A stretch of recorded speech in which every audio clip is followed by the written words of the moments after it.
सतपुंज के स्वामी तथा सांसारिक प्राणी, माता पिता भाई एवं बहन, सबको मेरा हार्दिक नतमस्तक है। लोग कहते हैं कि गुरु सर्वत्र है, हर जगह। कैसे? इसको ज्ञान दृष्टि से समझना है कि गुरु हर जगह है। कैसे? जैसे आपको रेडियो अगर दे दिया जाए, अगर ज्ञान नहीं है तो आप बजा नहीं सकते हैं। कोई रेडियो बनाया है वो भी ज्ञानी है, कोई बजा रहा है वो भी ज्ञानी है, बिगड़ जाने के बाद कोई बना रहा है वो भी ज्ञानी है। तो कहा गया कि गुरु हर जगह है। जैसे ब्रह्मा विष्णु शंकर, लोग कहते हैं कि ब्रह्मा ने जन्मदाता है, विष्णु पालन करता है, शंकर संहार करता है। लेकिन लोग अपने जीवन में रिसर्च नहीं करते हैं कि सच में ब्रह्मा विष्णु रहे और है कि नहीं। लेकिन ज्ञान दृष्टि बताता है कि ब्रह्मा विष्णु शंकर सदैव रहे और हैं और रहेंगे। कैसे? ब्रह्मा का काम है जन्म देना, विष्णु का काम है पालन करना, शंकर का काम है संहार करना। अब उदाहरण स्वरूप आपको जन्म हुआ भूख का, पहले आपको जन्म होता है भूख का, तो ब्रह्मा अपना काम कर दिए जन्म देने का।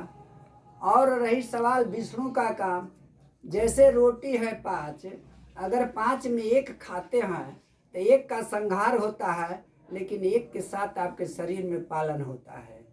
तो इधर संहार हो रहा है, इधर पालन भी हो रहा है, एक तरफ जन्म भी हो रहा है। तो जैसे जैसे आप खाते जाते हैं वैसे आपका एक तरफ पालन होता है और दूसरी तरफ संहार होता है। ये बात साबित करता है कि ब्रह्मा विष्णु शंकर तीनों सदैव हैं और रहेंगे। दूसरा उदाहरण कि अगर हमको कोई लेखनी लिखना है तो पहले हमारे अंदर शब्द का जन्म होता है कि हमको क्या लिखना है। जैसे लोग कहते हैं पढ़ा लिखा, लेकिन हमने सोचा कि पढ़ा लिखा कैसे? लिखा पढ़ा होना चाहिए, पढ़ा लिखा नहीं होना चाहिए। क्योंकि अगर कोई लिखेगा नहीं तो पहले पढ़ेगा कैसे? लोग पहले बचपना में लिखते हैं, उसके बाद पढ़ते हैं। लेकिन कुछ ऐसे चीज़ होते हैं जीवन क्रिया में कि पढ़ना आसान हो जाता है लेकिन लिखना भी कठिन हो जाता है। तो हम बचपना से अनुभव किए हैं कि पहले हमने लिखना शुरू किया, उसके बाद पढ़ना शुरू किया।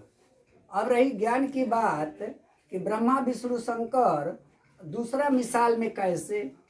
जैसे कि कलम से हमको लिखना है, शब्द का जन्म हो गया, तो स्याही से जो निर्माण करते हैं शब्द का, वो विष्णु का काम है जो लिखना।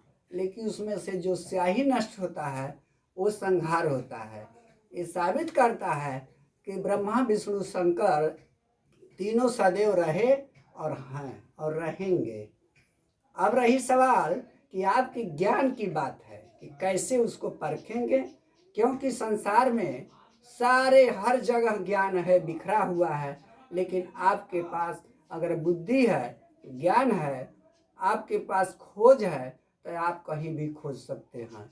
इसलिए मेरा कहना है अपनी अनुभूति के अनुसार कि गुरु सर्वत्र होते हैं। बिना ज्ञान का कुछ नहीं होता है। जैसे कि निर्माण स्वरूप कोई इंजीनियर ने ज्ञान से कोई घर का नक्शा बना दिया, दूसरा मिस्त्री घर को बना दिया और तीसरा फिर बिगड़ जाने के बाद फिर वो तीसरा निर्माण करता है। तो ज्ञान से ही निर्माण करता है या नक्शा बनाता है। इसलिए साबित करता है कि गुरु शरीर को नहीं कहा गया है, ज्ञान को कहा गया है। इसलिए साबित करता है कि ज्ञान की जरूरत हर जगह है। अगर ज्ञान है तभी खोज सकते हैं। इतना ही कहकर मैं अपने वाणी को विराम देता हूँ। ओम शांति शांति शांति।